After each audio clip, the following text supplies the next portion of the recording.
Greetings, African people. Today, I'm here to talk about Black love.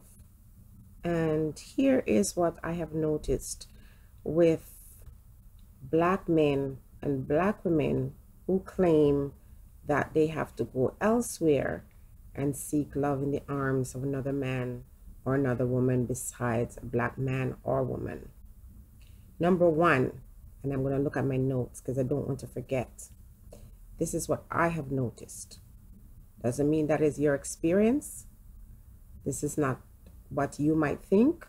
These are just my opinions, okay?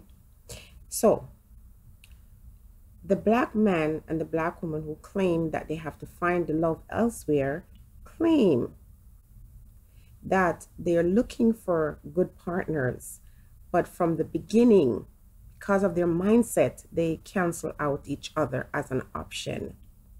So these type of Black men and Black women, they claim that they can't love each other, but they have no problem in having sex with each other. They'll have sex like animals, but they don't see each other as somebody they could spend the rest of their life with. The Black man the Black woman wants a real man. And I'm talking about the kind of Black woman that says no Black man is good enough for her. She wants a real man, but nothing about her is real. She has fake hair, fake nails, fake ass, fake bosom or bosom, fake breast, if you will. Nothing about this Black woman is real. She is so phony, it's not even funny. The African man wants nothing more than to place his inside of a white woman, the type of Black man who claims that there's no good Black woman. He is a type of African man who lives his whole life to find a warm place to stick his as long as it's inside a white woman. And it doesn't matter if she's a stripper or she's a prostitute or she's homeless, whatever. As long as her skin is white, he's good.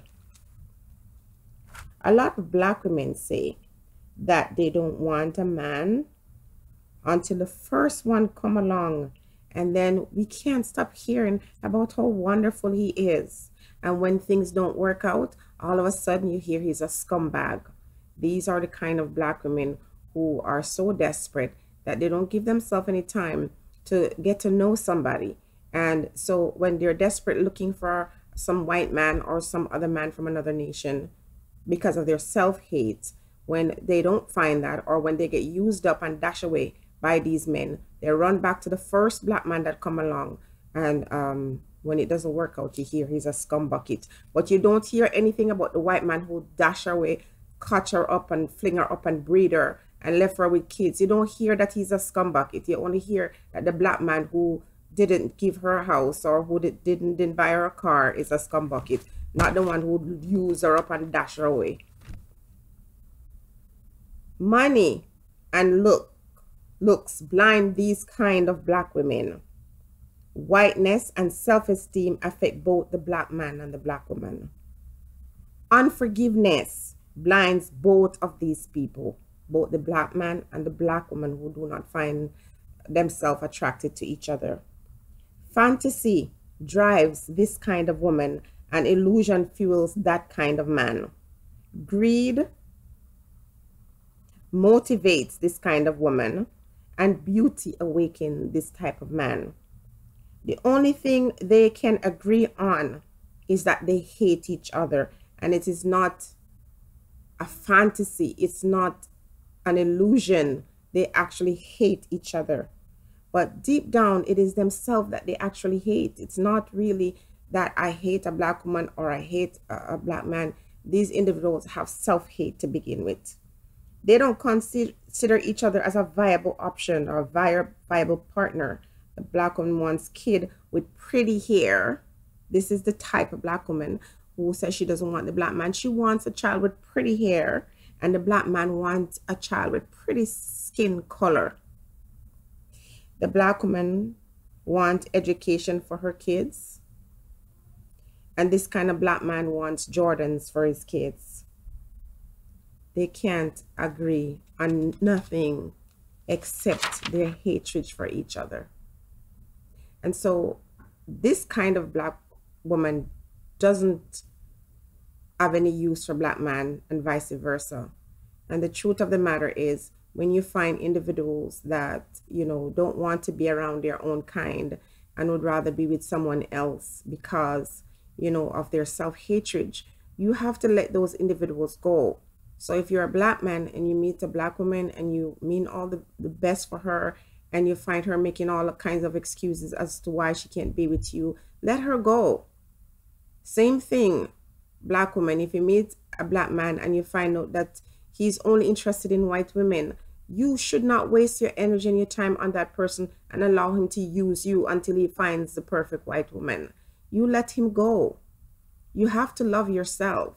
And individuals who are not into you, you don't judge them, you don't hate them, you let them go. That person is just not right for you. So I find that there are a lot of African men, whether it be in Africa or the diaspora, and especially in the United States of America, a lot of black men are so hateful towards each other and themselves. And perhaps being in the arms of a white woman allow them to feel better about themselves. Let them be. Why you're angry?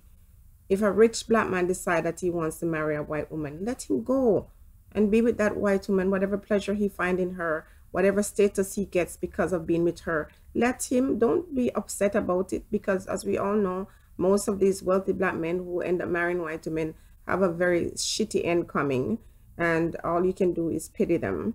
And if they find true love in the arms of a white woman, why envy that?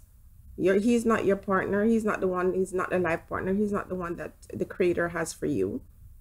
Love the one who loves you. No relationship is perfect, and all relationships require good work. But the truth of the matter is, if I had a son and he was looking for a partner, and I realize he's involved with a woman who's so superficial that she doesn't want to get to know him as a person, and all she wants to know is how much money he makes and what kind of car he drives, that person is a fake, superficial witch, and I wouldn't want my son to be with her. People will find love if you open your eyes and you seek love. Let me hear from you, individuals, on this topic, and hopefully people will come to this to talk and to dispute and to disagree, and I'm sure I'm going to find some weak, disenfranchised African men who come here and try to leave dirt. That's okay. And I'll find some self-hating black women to come and do the same. That's fine with me. You have free will to come here and have your discussion. And hopefully somebody might meet somebody in this discussion room. Be blessed, everybody. Think on these things.